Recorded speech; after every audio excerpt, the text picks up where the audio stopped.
When an INFJ's heart breaks, they might keep smiling out of habit, but their normally bright eyes carry an unmistakable glaze, the look of someone who's suddenly reading a script written in a language they barely recognize. The surface can stay oddly calm. Friends may assume they're taking it well because the INFJ still remembers birthdays, still asks how everyone else is doing.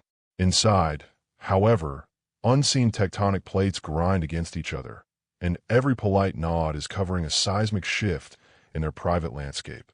Instinctively, they retreat into a quiet corner of their world, a place stocked with old notebooks, half-finished playlists. Silence isn't emptiness for them. It's a laboratory where they dissect emotion under 1,000 different lights, eager to understand the anatomy of loss before the numbness hardens into stone. Check out our INFJ Mastery course, an INFJ ebook. The links are in the description of this video. Their minds replay conversations in high-definition slow motion, examining tone, micro-expressions, and phrasing as though each frame hides a crucial clue. One moment becomes a dozen hypotheses. Maybe the joke landed wrong. Maybe the pause meant doubt. Maybe their intuition misread the gentle sigh at the coffee shop. Because they loved through an idealistic lens, the crash feels like tumbling from a cathedral window.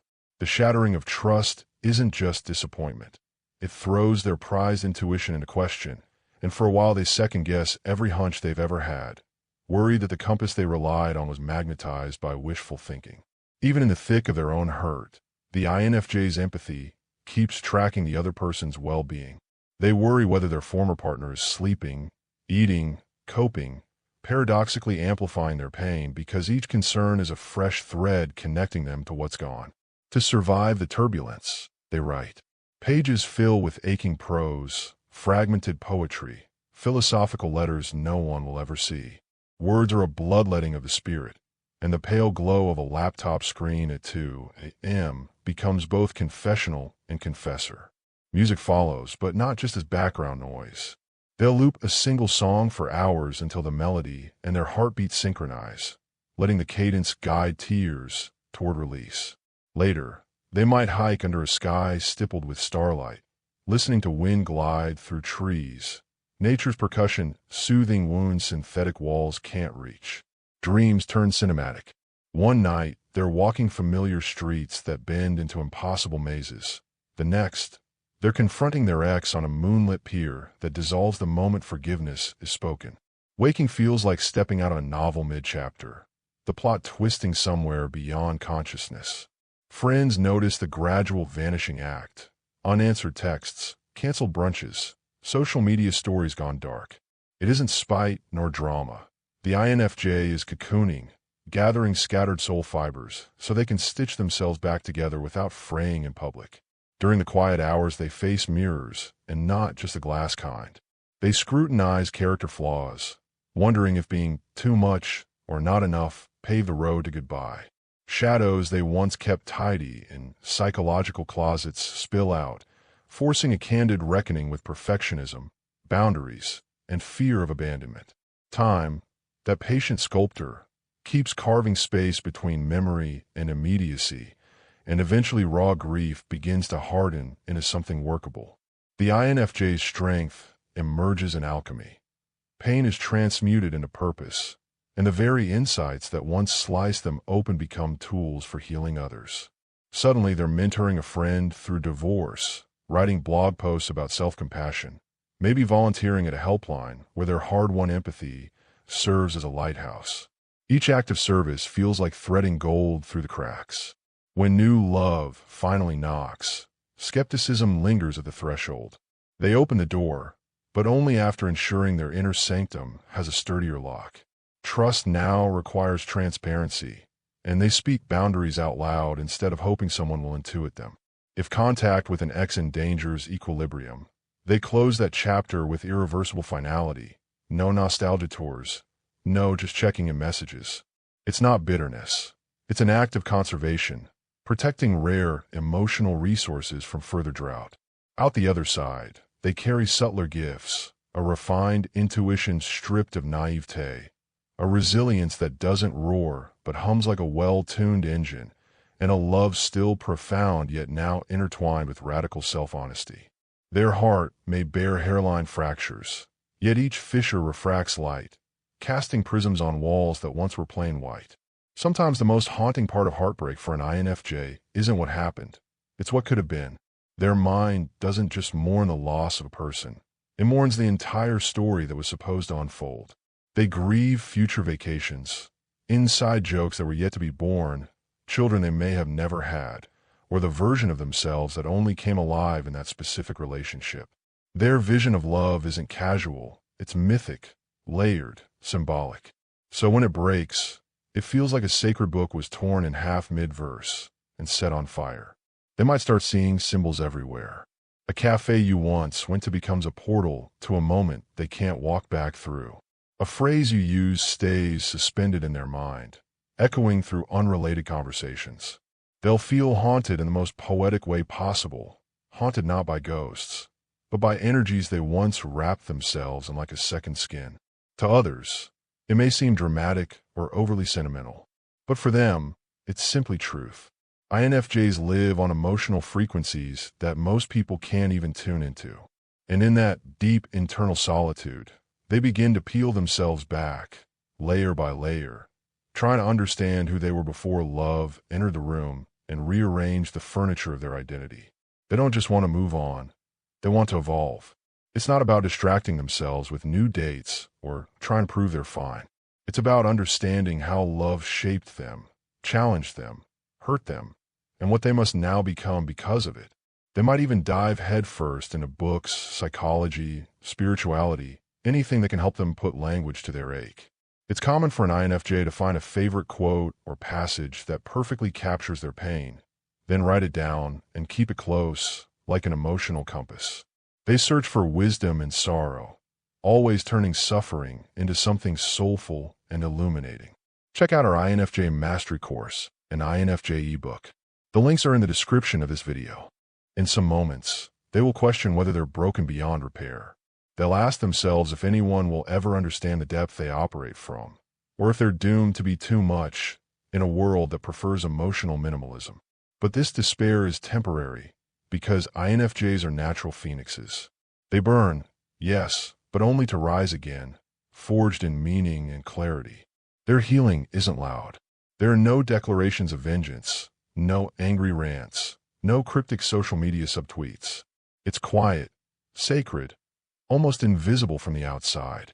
But beneath the calm surface, their soul is rebuilding a fortress, not one made of stone, but of authenticity. A place where next time, love must enter barefoot, with reverence. Interestingly, heartbreak also amplifies their compassion, not just toward others, but toward themselves. They begin to realize that their tendency to give without limits needs boundaries, that self-abandonment isn't noble, and that vulnerability must be reciprocal, not just something they offer like a gift no one asked for. What's beautiful, though, is how they still believe in love. Even after heartbreak shatters their carefully built world, they still believe in soul connections, still believe that there's someone out there who will speak their language without translation. They just become wiser about how they love next time, less blindly, more boldly. When an INFJ heals, they don't return to who they were before. They become someone entirely new, someone even deeper, even more luminous, because they've walked through fire with their inner world intact. And once they've found peace again, they become a living testament that love, no matter how devastating, is never wasted. It always leaves behind something worth keeping. And then comes that strange, fragile chapter where the INFJ feels almost okay, where the pain isn't gone, but it no longer grips them by the throat first thing in the morning. It lingers instead like the aftertaste of a strong drink, subtle, bitter, but bearable. They might catch themselves laughing again, surprised that joy still lives somewhere inside them. They'll question if it's real, that first flicker of lightness after what felt like eternal dusk. But they'll let it stay, tenderly, without rushing it to become something more. They begin to write new pages in the book of their life, this time with gentler ink. Maybe they take up an old hobby they left behind during the relationship, painting, journaling, learning a language, or simply walking alone with music that doesn't remind them of you. These activities aren't distractions. They are quiet declarations that the INFJ is choosing themselves again. They also become more attuned to red flags, but not in a defensive, cynical way. They now understand what it feels like to ignore their own inner voice, and they won't make that mistake again. Their intuition, once shaken, has matured. It now speaks more clearly, more confidently. Where before they might have excused behavior out of compassion, they now pause and reflect. Boundaries, which once felt like walls, now feel like bridges, tools for connection that don't require self-erasure. An interesting shift happens when they start loving themselves with the same intensity they once poured into someone else.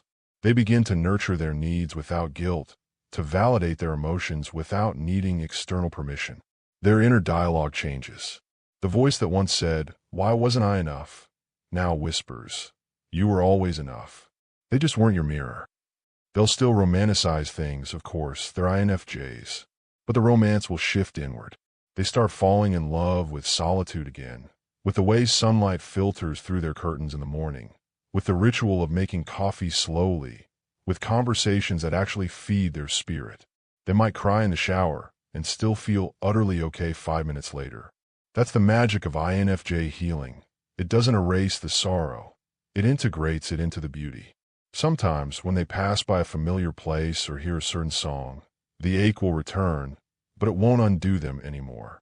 It will feel like visiting an old room in a house they no longer live in, nostalgic, a little tender, but no longer home. They'll carry that memory the way a tree carries the rings of its age, visible if you cut deep enough, but otherwise unnoticed. They might write a letter to the person who hurt them, not to send, but to release. In that letter, they'll pour both the pain and the wisdom. They'll say the things they never had the chance to say, not to blame, but to free themselves from the story. INFJs heal by honoring their inner narrative, not burying it.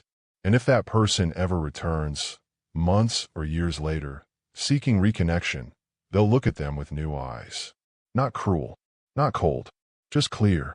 The INFJ will remember who they used to be in that person's presence and how far they've come since. They may forgive, they may wish them well, but they won't step back into a chapter they've already outgrown. What truly sets an INFJ apart is how they turn heartbreak into wisdom and art. They emerge not as victims, but as sages. They carry a quiet depth, a sharpened awareness of what love should feel like, safe, expansive, mutual, and they refuse to settle for less. Their next love, if and when it arrives, won't just meet their heart. It will meet their evolution. So when an INFJ gets heartbroken, don't be fooled by their composure or silence. They're walking through storms no one sees, but they're also rebuilding empires within, founded on truth, resilience, and self-respect. And when they rise, because they always do, it's not as the same person. It's as someone wiser, deeper, and far more powerful than before. Check out our INFJ Mastery Course and INFJ ebook. The links are in the description of this video.